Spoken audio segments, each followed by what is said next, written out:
Hello students. Today we will study class 8th history, chapter number 7 according to new book, Civilizing the Native, Educating the Nation. Our topic is how the British saw education. As you know that in previous chapters you have read that how the Britishers controlled over the territories and how they controlled over rajas, nawabs, peasants, and tribals, and they brought a great change in Indian culture and society. They brought new rules and regulations, and they imposed new laws on Indians. So when they completely started ruling over the country, they were thinking that something was left. Their task was incomplete, and so that they wanted to fulfill it. They had a cultural mission.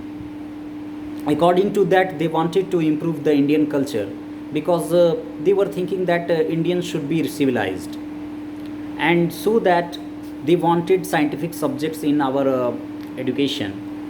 And many Britishers thought about it. William Jones was one of them. In 1783, a person named William Jones arrived in Calcutta, and he had an appointment as a junior judge. But he was a linguist. Linguist means what? One who knows and studies several languages. Means William Jones was knowing many languages, and he was eager to know many other languages also, so that he um, mm, studied here Greek, and he studied Greek, and also um, he learnt Arabic and Persian in India. So at Calcutta, he began spending many hours uh, with Pandits to know about Sanskrit, and so that he started learning Sanskrit language and grammar and poetry also. And soon he was studying ancient Indian texts, and he found that it is very it was very different. It was totally different from the Western culture. So he learnt here text on laws, philosophy, religion, politics, morality, arithmetic, medicine, and other sciences. So he discovered that his interests were shared by the many British officials in Calcutta at that time. So Englishmen like Henry Colebrook and Nathaniel Halhed were also very busy to discover the ancient myths and ancient Indian heritage, and they started mastering the Indian languages, and they also translated Sanskrit and Persian into English. So William Jones set up a society. It was named Asiatic Society.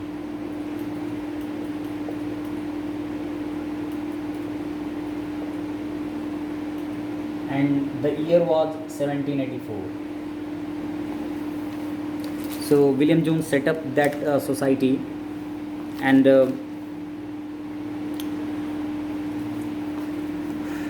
you can understand here that Jones and Colebrook shared deep respect for Indian ancient cultures, both of India and West Indian civilization. They felt that they attained the glory in the Indian past, but subsequently it was declined. And in order to understand India, it was necessary to discover the sacred and legal texts that were produced in ancient time. So they started reading the Indian textbooks. Jones and Colebrook went about discovering the ancient texts and understanding their meaning, translating them, and making their findings known to others. And several company officials got several company officials who were also knowing different languages. So they got influenced by these ideas, and they felt that Hindus and Muslims ought to be taught what they were already familiar with and what they valued or treasured, not subjects that were aligned to them. So in this way they started scientific subjects. So it was thought that the only way the British could win the hearts, the native, and when they could get respect from them, when they will start respecting the Indian culture. So when they were if they will interfere in the Indian culture, so the people will be annoyed, and the people will be angry. So they wanted to win the hearts of the Indians. So a madrasa was set up in 1781. Okay, so madrasa means what? A place of learning, means just like a school. So it was set up in Calcutta in 1781, and here they wanted to promote the study of Arabic, Persian, and Islamic law. In 1791, the Hindu college was established in Banaras to encourage the study of ancient texts. So you must remember it, in 1791 in Banaras, Hindu college was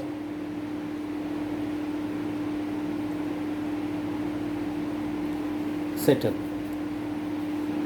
That was established in 1791.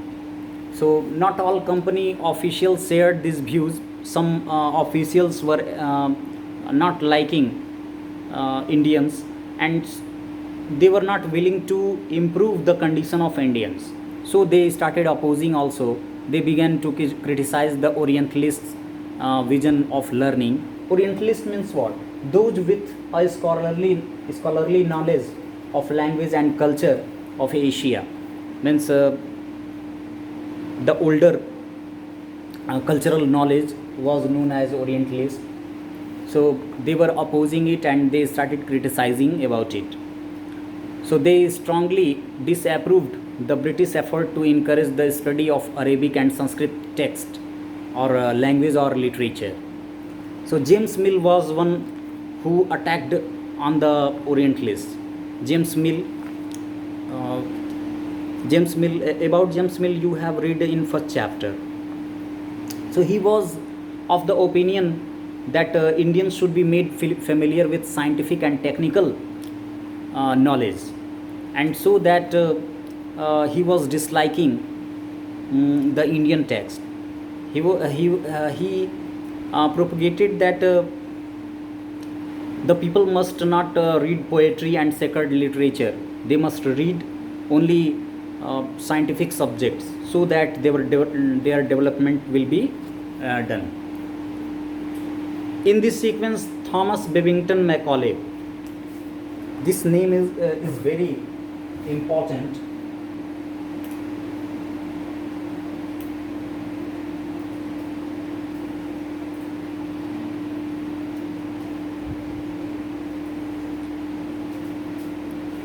Thomas Babington Macaulay.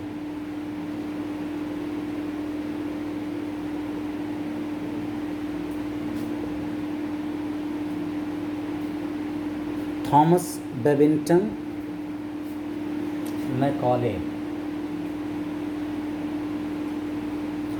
So he was also a critic of Orientalists, and he saw India as uncivilized country that needed to be civilized. So he said that India should be civilized.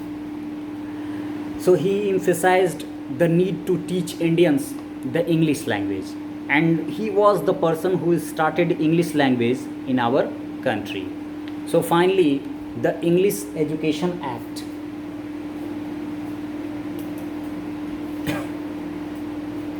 The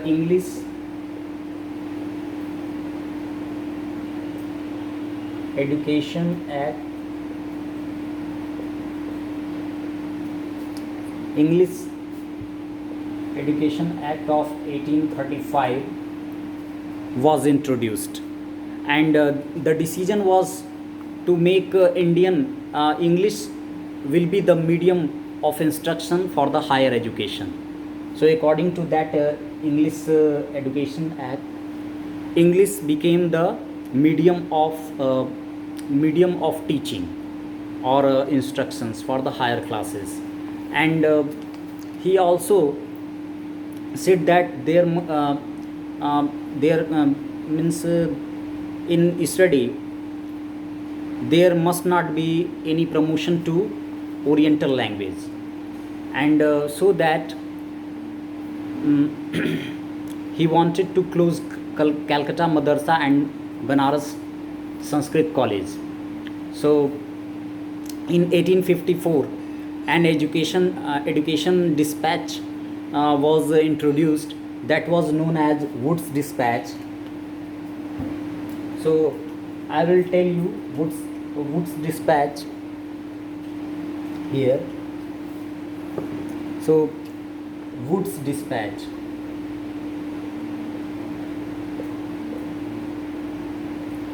So Wood's Dispatch was sent to India, and it was outlining that educational policy will be some different, and that will be followed in our country.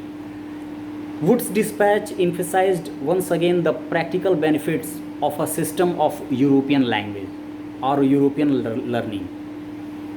So Wood's Dispatch argued that the European learning would enable Indians to recognize the advantage that flow from the expansion of trade, commerce, and it will give importance to the country, and it will improve the condition of the people so that they could be developed, and European learning would also improve the moral character of India. So they were thinking that Wood's Dispatch was very necessary for the Indians, and it would make them truthful and honest, and then company's motto will be completed. So their main view was that they wanted to make Indians loyal for the company, and their main view was that Wood's Dispatch would make them truthful and honest. Then